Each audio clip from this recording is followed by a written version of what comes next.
नमस्कार। आप सभी का इस कथा पटल पर हार्दिक स्वागत है। कथा पटल पर आए नए दोस्तों को बता दूं कि यह चैनल हिंदी साहित्य की चुनी हुई बेजोड़ कहानियों का है, जिसमें आप सुनते हैं विरासत की पूंजी के साथ समकालीन लोकप्रिय कथाकारों की कहानियां। तो चैनल को जल्दी से सब्सक्राइब करें और शेयर भी करें। दोस्तों, शब्द हमारे सम्मुख छवियां प्रस्तुत करते हैं, वहीं हम भी कुछ शब्दों को लेकर पूर्वाग्रह से भरे होते हैं।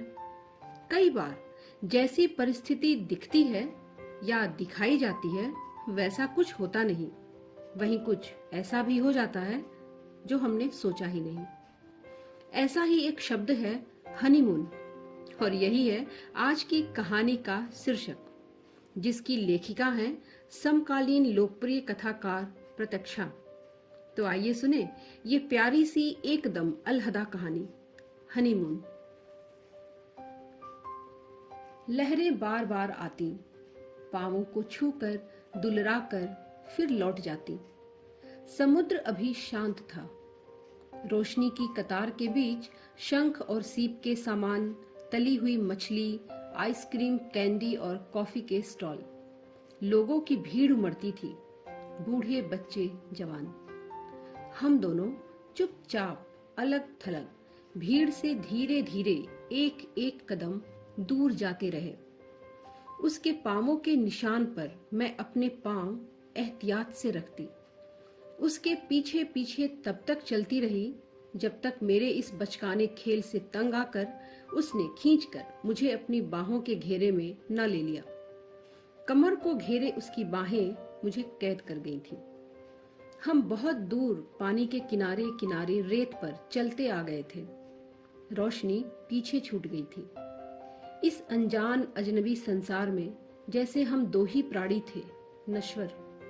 समुद्र की गरजती लहरों और जमीन आसमान के एक होने की परछाई मात्र से सिहरते, अकेले, पर फिर भी साथ साथ। हम सप्ताहांत मनाने यहाँ आए थे, पर मैं इस कश्मकश में थी कि जो कर रही हूं वह सही है क्या। उसका और मेरा परिचय लंबा था, पर अब तक जो मन की परिधि में कैद था उसे शरीर का विस्तार दे पाना क्या संभव था मेरे लिए। हम ऐसे ही मिलते रहे, यह भी हो सकता था। कॉफी लाउंज में, रेस्तरां में, कला दीर्घाओं में लंबी बातें होती जो खत्म ही नहीं होती। दूसरे दिन बातों का वही सिरा खोजकर हम फिर नई बातें बुनते। शुरुआत तो ऐसी ही हुई थी। उसकी भूरी आंखों में अजीब सी शरारत कौंधती, कभी मुझे देखते देखते गहरा जाती। उसके बाल जिद्दी बच्चे की तरह माथे पर गिर जाते, पर कभी एक नटखट शैतान बच्चा उसके अंदर से बाहर निकलने को बेकाबू हो उठता। उसके व्यक्तित्व का यह मिश्रण पहले तो मुझे उकसाता रहा, पर फिर कब यह चाहना में बदल गया पता ही नहीं चला। पर यह जो भी था एकदम प्लेटोनिक था। उसने कभी मुझे गलती से भी छुआ नहीं था। ऐसा नहीं था कि मौके नहीं थे। कई बार घर भी आता। टेरेस पर बैठकर कॉफी के अनगिनत प्यालों के दौरान हमारी बातचीत चलती। मैं अकेली अपने स्टूडियो अपार्टमेंट में, पर कभी एहसास नहीं होता कि हम यानी एक औरत और एक मर्द यूं अकेले में मिल रहे हैं। इसकी वजह मैं थी या वह, यह भी तो पता नहीं। वैसे मैं खासी आकर्षक थी, अच्छी नौकरी, अपनी गाड़ी, अपना घर, अकेली रहती थी, कोई रोक टोक नहीं। मर्द कई बार मुझे अवेलेबल समझकर प्रस्ताव कर चुके थे, जिन्हें मैं बड़ी निर्ममता से उनके मुंह पर वापस फेंक दिया करती, और ऐसा करने में मुझे अजीब सा सुख मिलता। और तब अचानक ही उसने एकदम सरलता से अपने साथ सप्ताहांत बिताने का प्रस्ताव रखा था। चलोगी अगले वीकेंड? मैंने चौंक कर देखा था उसे, टटोलने की कोशिश की थी। क्या था उस प्रस्ताव के पीछे? चेहरे की मासूमियत के पीछे कोई और वक्र भाव भंगिमा? मैंने भी अनजान बनते हुए पूछा था, कहाँ? मेरा चेहरा पढ़ न ले इस भय से मुड़ गई थी, उसके लाए फूलों को वास में डालने के बहाने। मैं क्या चाहती थी? इस रिश्ते का यह विकास शायद स्वाभाविक ही था। अपना मन टटोला तो लगा कि उसकी ओर से किसी ऐसे प्रस्ताव का इंतजार ही कर रही थी। दैहिक अनुभूतियां सनसना गई थीं।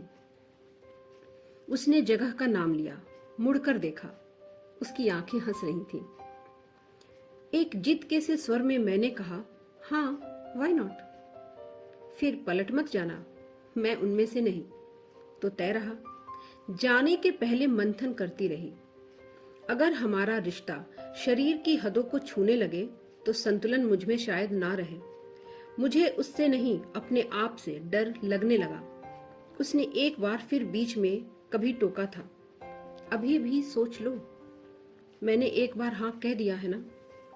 अब मैं बंध गई थी अपने ही बनाए बंधन से। पर अहम प्रश्न यह था कि क्या छूटना चाहती थी? उस जैसे सुदर्शन युवक का साथ और उसकी मेरे साथ की चाहना क्या मुझे भी बेकरार नहीं कर रही थी? मैं अपने को नैतिकता के सवालों से पृथक रख रही थी। जो जरूरी था मेरे लिए वह यह कि मैं क्या चाहती थी। अपने को आधुनिक, लिबरल, कामकाजी औरत के स्टीरियोटाइप से अलग हटकर अपने मन की चाहत के संदर्भ में कोई निश्चय करना आसान नहीं लग रहा था। अंत में थक हार कर क्लांत मन से अपने को बहाव में बहने को छोड़ दिया। आज छुट्टी का पहला दिन था, या कहें कि पहली रात थी। दिन तो बीत चुका था। उसकी बाहों के घेरे में चलते चलते रात की संभावना मुझे कहीं आशंकित कर रही थी। होटल लौटे थे। मैं तुरंत अपने कमरे में आ गई। टब में पड़ी पानी और साबुन के फेनिल झाग में लेटे मन को खाली छोड़ दिया था। फोन की घंटी बजी थी।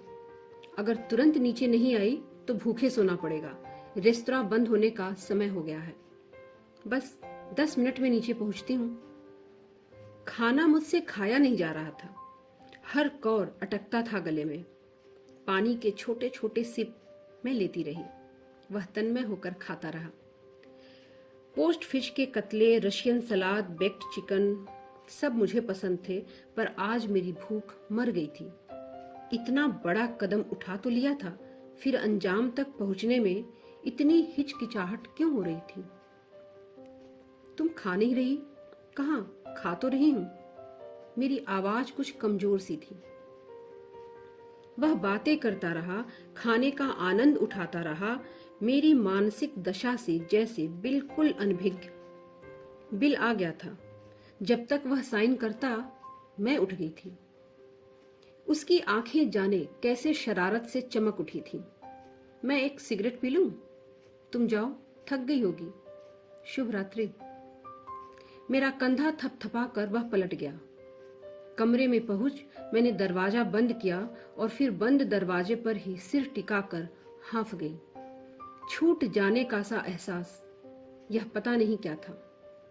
कपड़े बदलकर बिस्तर में दुबक गई। सुबह फोन की घंटी से नींद खुली। Good morning. नींद अच्छी आई? उसकी आवाज मुझे दुलरा गई। तैयार होकर नीचे पहुंचो, आज का कार्यक्रम तय करते हैं। दोनों दिन हम खूब घूमे। रात अपने कमरे में तन्हा सोए। सोमवार हम वापस आ गए थे अपने अपने काम पर कहानी का अंत इसे मत समझ लीजिए। हजी आप भी कहेंगे यह कौन सी कहानी हुई? न कोई घटना घटी, न कोई हादसा हुआ, कोई रोमांस भी नहीं। पर आगे सुन तो लीजिए। आज फिर मैं उसी होटल में ठहरी हूँ।